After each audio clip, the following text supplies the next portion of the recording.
Hi friends, I am Abhishek. Welcome to my YouTube channel the ocean of Shiksha. देखिए, अभी जो हमारा वीडियो डिस्कशन चल रहा था वो हम डिस्कस कर रहे थे एम लक्ष्मीकांत, यानी कि अभी जो हमारा डिस्कशन चल रहा है वो चल रहा है एम लक्ष्मीकांत, क्योंकि इंडियन पॉलिटी की बुक है। अभी आज की वीडियो में हम चैप्टर 52 डिस्कस करेंगे, जो कि है हमारा नीति आयोग। देखिए, इससे पहले वाले चैप्टर में हमने कॉन्स्टिट्यूशनल बॉडी डिस्कस किया था। इसमें हमने यूपीएससी के बारे में, स्टेट पब्लिक सर्विस कमीशन के बारे में, जो भी हमारी कॉन्स्टिट्यूशनल बॉडी थे उस पर हमने डिस्कस किया था।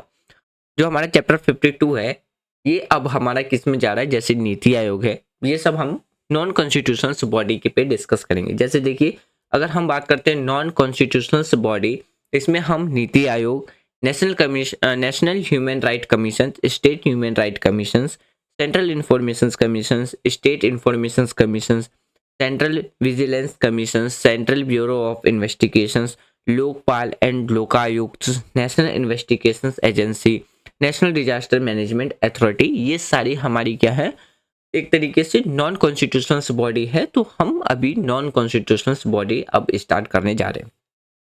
तो आज हमारा नॉन कॉन्स्टिट्यूशनल बॉडी का जो पहला टॉपिक है नीति आयोग, उसको डिस्कस करेंगे। ये हमारा, अब वीडियो की लेंथ ज़्यादा लंबी ना रख के शॉर्ट रखेंगे, मेनली 5 से 10 मिनट की हुआ करेगी अब। तो जिसमें हमारा लेक्चर बाय लेक्चर हम डिस्कस करेंगे। इसमें देखिए, अगर हम नीति आयोग की बात करते हैं तो कौन कौन से टॉपिक डिस्कस करेंगे। सबसे पहले हम बैकग्राउंड, हिस्टोरिकल बैकग्राउंड पे डिस्कस करेंगे। उसकी मेन ऑब्जेक्टिव और फंक्शन क्या है, उद्देश्य और कार्य के बारे में। इसके जो 2 हब हैं, 2 हब्स, उस पर डिस्कस करेंगे। ऑर्गेनाइजेशंस पे डिस्कस करेंगे और कंपोजिशंस पे डिस्कस करेंगे। कंपोजिशंस का एक तरीके से आप कह सकते हो कि किस किस चीज़ को मिला करके, कौन कौन से संगठन को मिला करके क्या है हमारा नीति आयोग बना है। फिर इसके ऑब्जेक्टिव की बात करेंगे और एस्पिरेशनल, यानी कि जो आकांक्षित जिला, यानी कि डिस्ट्रिक्ट प्रोग्राम है, जिला कार्यक्रम है, उसको डिस्कस करेंगे। इसके अचीवमेंट क्या रहे, इसके अचीवमेंट के बारे में, और इसकी जो इंटेंटिव रह चुके हैं, यानी कि इसकी उपलब्धियां और इसकी जो पहल रहा है, उसको डिस्कस करेंगे। और NITI Aayog and planning commission पे भी डिस्कस करेंगे। अब देखिए, अगर हम नीति आयोग की बात करते हैं तो नीति आयोग को ही रिप्लेस कर, सॉरी, प्लानिंग कमीशन को ही रिप्लेस करके क्या है, हमारा नीति आयोग बनाया गया है। नीति आयोग के सामने कौन कौन से चैलेंज है उसको डिस्कस करेंगे, और वे ऑफ फॉरवर्ड, यानी कि आगे का रास्ता क्या हो सकता है, उसको डिस्कस करेंगे। तो ये सारे टॉपिक हम lecture by lecture, point to point discuss करेंगे। अगर हम इसके इंपॉर्टेंट की बात करते हैं, चाहे आप सिविल सर्विस एग्जामिनेशंस की प्रिपरेशंस कर रहे हैं, यानी कि यूपीएससी में आप एपीएफओ की भी तैयारी कर रहे हैं, क्योंकि एपीएफओ का भी एग्जाम यूपीएससी के द्वारा ही कंडक्ट कराया जाता है, या आप स्टेट पब्लिक सर्विस कमीशन की बात करते हैं, या आप एसएससी की प्रिपरेशंस कर रहे हैं, रेलवे, एनडीए, जो भी आप गवर्नमेंट एग्जाम की प्रिपरेशंस कर रहे हैं, तो उसके लिए काफ़ी ज़्यादा इंपॉर्टेंट होता है हमारा पॉलिटी सब्जेक्ट। तो आपको इन हर एक एग्जाम में आपको इम्पोर्टेंट, इसकी इम्पोर्टेंस आपको देखने को मिल जाएगी। तो चलिए स्टार्ट करते हैं हम अपना आज का डिस्कशन। सबसे पहले देखिए, अगर हम हिस्टोरिकल बैकग्राउंड की बात करते हैं, जिसे कहते हैं हम ऐतिहासिक पृष्ठभूमि, तो हिस्टोरिकल बैकग्राउंड में ये रखिए कि जो गवर्नमेंट ऑफ इंडिया है उनके द्वारा ही क्या है, कंस्टिट्यूट किया गया था नीति आयोग। अब देखिए, यहाँ पे अगर हम गवर्नमेंट ऑफ इंडिया की बात करते हैं तो ये किसके एडमिनिस्ट्रेशन की, तो जो बीजेपी पार्टी की एडमिनिस्ट्रेशन चल रही है, रूलिंग पार्टी, तो प्राइम मिनिस्टर के एडमिनिस्ट्रेशन के जो टाइम पे क्या है, जो नीति आयोग है उसका कॉन्स्टिट्यूट किया गया था, नीति आयोग का गठन किया गया था। तो इसका जो मेन विजन आपको देखने को मिलेगा वो क्या देखने को मिलेगा कि मैक्सिमम गवर्नेंस होनी चाहिए और मिनिमम क्या होना चाहिए, गवर्नमेंट होना चाहिए। ये इसका क्या है, एक विजन है। और रिप्लेस किसके द्वारा की, किसको रिप्लेस करके नीति आयोग बनाया गया, तो ये प्लानिंग कमीशन को रिप्लेस करके, यानी कि जहां पे पहले प्लानिंग कमीशन हुआ करता था, प्लानिंग कमीशन को ही हटा करके क्या बना दिया गया, नीति आयोग बना दिया गया। तो जो देखिए, अगर हम नीति आयोग की बात करते हैं तो नीति आयोग जो इंस्टीट्यूट बनाया गया था, नीति आयोग का जो फॉर्मेशन हुआ था वो हुआ था 1950। अब देखिए, नीति आयोग हमने कहाँ से इंस्पायर होकर रखा था, तो सॉरी, जो हमारा प्लानिंग कमीशन है, तो प्लानिंग कमीशन जो हमने इंस्पायर हुआ था वो रसिया से इंस्पायर होकर के हमने प्लानिंग कमीशन को अडॉप्ट किया था। तो अभी यानी कि अगर हम 1950 से लेकर के जब तक प्लानिंग कमीशन को रिप्लेस करके नीति आयोग नहीं बना दिया गया, यानी कि आप 2014 तक रख सकते हैं, तो उस टाइम तक कितने टोटल 12 प्लानिंग कमीशन आपको देखने को मिल जाएगा। ये चीज़ आपने एनसीईआरटी में भी पढ़ी होगी तो देखिए प्लानिंग कमीशंस की जो इस्टेब्लिश की गई थी वो इस्टेब्लिश जो हुआ था as a body of direct investment activity के फॉर्म में इसकी इस्टेब्लिश की गई थी। प्लानिंग कमीशंस की बात करते जो प्लानिंग कमीशंस था हमारी कंट्री के अंदर, उसकी जो रिस्पॉन्सिबिलिटी थी वो दो मेजर रिस्पॉन्सिबिलिटी थी। दो मेजर रिस्पॉन्सिबिलिटी का मतलब था कि इसको इम्प्लीमेंट करना था, यानी कि हर एक जो प्लानिंग कमीशंस था या जो प्लानिंग की जाती थी वो 5 ईयर प्लान के फॉर्म में उसको क्या किया जाता था, इम्प्लीमेंट किया जाता था। और दूसरा क्या था कि ये ऑफर था किसके लिए, financial assistant to the state के लिए। तो ये इनका दो मेजर रिस्पॉन्सिबिलिटी आपको देखने को मिल जाएगा। यही चीज आपको यहाँ पे हिंदी में भी मिल जाएगा। यदि आप हिंदी मीडियम के स्टूडेंट हैं तो आप अपने नोट्स हिंदी में बना सकते हैं। फिर देखिए हम बात करते हैं नीति आयोग की ऑब्जेक्टिव ऑफ फंक्शंस के। तो देखिए जितने भी जो स्टेट थे यानी कि उनको वो अलाउ करता था कि डिपेंड रहे their the policy engagement with the central government, मतलब कि जितने भी जो राज्य थे, राज्य को केंद्र सरकार के साथ अपनी जो पॉलिसी थी, पॉलिसी की इंगेजमेंट को क्या करना और भी ज़्यादा गहरा करना है। फिर देखिए जैसे कि हम आयोग प्लान की बात करते हैं, उसके 3 डॉक्यूमेंट्स आपको देखने को मिलेगा। पहला जो 3 साल का एक्शन एजेंडा, दूसरा 7 ईयर का मीडियम टर्म स्ट्रेटेजी पेपर और 15 ईयर विजन डॉक्यूमेंट। तो ये आपको 3 आयोग प्लान जो थे वो क्या थे, कम आउट डॉक्यूमेंट आपको देखने को मिल जाएगा। तो देखिए कई बार होता क्या है कि एग्जामिनर इसी तरीके से स्टेटमेंट बना के आपसे क्वेश्चन पूछ लेता है कि बताइए कौन सा स्टेटमेंट इसमें से करेक्ट है या नहीं। जैसे कि मान लीजिए यहाँ से आपसे क्वेश्चन ये भी पूछा जा सकता है कि आयोग प्लान के अंदर जो 3 डॉक्यूमेंट है उसके रिगार्डिंग में थोड़ा सा ऊपर नीचे करके भी आपसे स्टेटमेंट पूछा जा सकता है। तो एग्जामिनर यही करता है कि जो स्टेटमेंट रहते हैं या जो आप उसके अंदर पढ़ते हैं तो उसी के रिगार्डिंग में वो स्टेटमेंट के फॉर्म में क्वेश्चन पूछ लेता है। फिर देखिए अगर हम नीति आयोग की ऑब्जेक्टिव की बात करते हैं तो नीति आयोग क्या है, लाइक अ मॉडर्न हब की तरीके से है। किसके लिए कि वो क्या कर सके, स्टडी कर सके एक न्यू आइडिया पॉलिसीज के अंदर में, और इनकरेजिंग कर सके केयरफुली सही तरीके से क्या कर सके, उसको मॉनिटरिंग कर सके। मॉनिटरिंग का मतलब कह सकते हैं कि उसका क्या कर सके, निगरानी रख सके, मूल्यांकन कर सके। यानी कि मूल्यांकन करने के लिए, इवोल्यूशंस करने के लिए, मतलब कि मूल्यांकन निगरानी करने के लिए क्या किया जा सके, उसको और भी ज़्यादा पावर यानी कि इफेक्टिवली बनाया जा सके, उसको इनकरेज किया जा सके। तो ये आपको देखने को मिल जाएगा एक तरीके का, इसका क्या ऑब्जेक्टिव देखने को मिल जाएगा। फिर देखिए बात करते हैं unlike the old way of commanding and controlling, मतलब ये समझ सकते हैं कि जो आदेश देने और जो नियंत्रण करने के जो पुराने तरीके थे उसके ठीक अपोजिट आपको क्या देखने को मिल जाएगा। जो नीति आयोग है उसको क्या है, वेलकम किया गया था different opinions in cooperative and non confidential setting के फॉर्म में आपको देखने को मिल जाएगा। अगर हम इसके फॉलो की बात करते हैं तो देखिए नीति आयोग का जो बॉटम वो क्या है, विजन एक तरीके से कह सकते हो, या जो इसका मेन ऑब्जेक्टिव कह सकते हो, वो किसको फॉलो करता है, बॉटम टू अपर अप्रोच को फॉलो करता है। यानी कि जो इनके अकॉर्डिंग जो वैल्यू है या इनपुट वैल्यू है वो कहाँ से होनी चाहिए, वेरियस लेवल से, यानी कि छोटे स्तर से ऊपर के स्तर तक जाने की होनी चाहिए। लेकिन इसी के जस्ट अपोजिट आपको किसका देखने को मिल जाएगा, प्लानिंग कमीशन का देखने को मिल जाएगा। प्लानिंग कमीशन जो फॉलो करता था वो अपर टू बॉटम अप्रोच के फॉर्म में फॉलो करता था। तो उसी के जस्ट अपोजिट में क्या बना दिया गया, नीति आयोग का अप्रोच रखा गया कि जो नीति आयोग का अप्रोच होगा वो क्या होगा कि छोटे स्तर से बड़े स्तर तक जाने का, और इसी के अपोजिट में किसका था, प्लानिंग कमीशन का, बड़े स्तर से छोटे स्तर के विकास के लिए। तो ये आपको देखने को मिल जाएगा।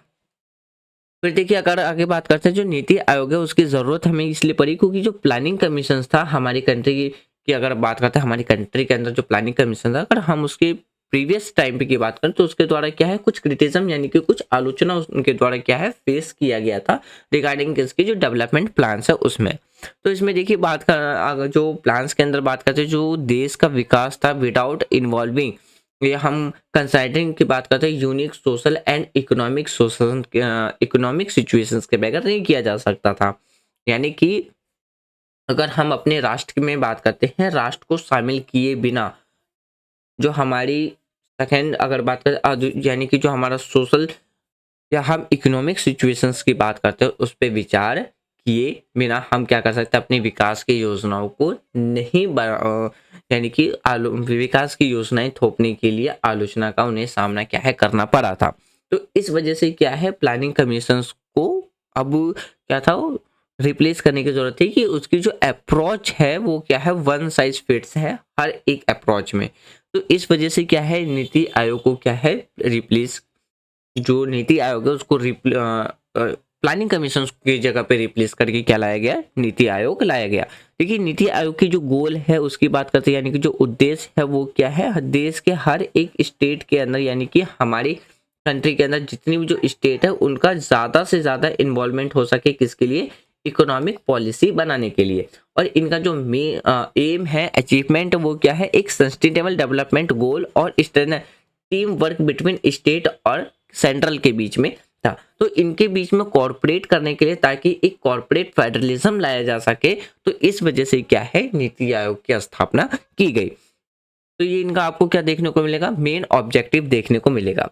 देखिए अगर हम नीति आयोग की ग्राउंड की बात करते हैं तो वो आपको नीति आयोग के 7 पिलर देखने को मिलेगी, जो कि एक इफेक्टिव गवर्नेंस को क्या करता है, बढ़ावा देता है। तो अगर हम 7 पिलर की बात करते हैं तो इसमें क्या है, एक तो pro people, pro activity, participations, empowering, including of all, equality और ट्रांसपेरेंसी। इस 7 पिलर पे क्या है, आपको नीति आयोग देखने को मिलेगा, जिसके वजह से क्या है, एक इफेक्टिव गवर्नेंस इस्टेब्लिश किया जा सकता है। अब देखिए प्रो पीपल, यानी pro people fulfil the aspirations of both society and individuals, मतलब कि समाज और व्यक्ति दोनों के ही जो एस्पिरेशंस है उसको क्या किया जा सके, पूरा किया जा सके। प्रो एक्टिविटी की बात करते हैं तो एंटीसेप्टिक्स और जो रिस्पॉन्स है किसके, सिटीजन्स नीड्स, यानी कि जो भी नागरिकों की जरूरत है, जरूरतों का अनुमान लगाना और उसका जवाब देना। तो ये आपको क्या देखने को मिलेगा, प्रो एक्टिविटी में देखने को मिलेगा। पार्टिसिपेशंस की बात करते हैं तो इसमें जो भी पॉलिसी के लिए निर्णय लेना हो, डिसीजंस लेना हो, डिसीजंस मेकिंग में क्या है, हर एक सिटीजन्स की क्या होनी चाहिए, इन्वॉल्व होनी चाहिए। तो इस वजह से आपको पार्टिसिपेशंस भी देखने को मिलेगा। अगर हम फोर्थ पिलर की बात करते हैं तो फोर्थ पिलर है हमारा एम्पावरिंग। एम्पावरिंग का मतलब है इस पे जो फोकस करना था वो फोकस किस पे करना था, एम्पावरमेंट पे ज़्यादा से ज़्यादा फोकस करना था।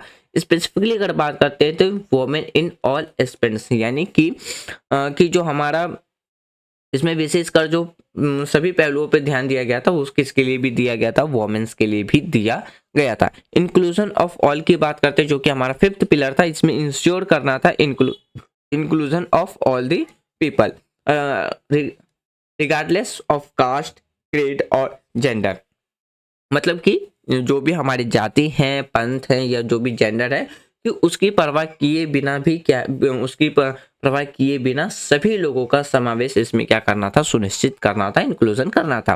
फिर बात करते हैं इक्वालिटी।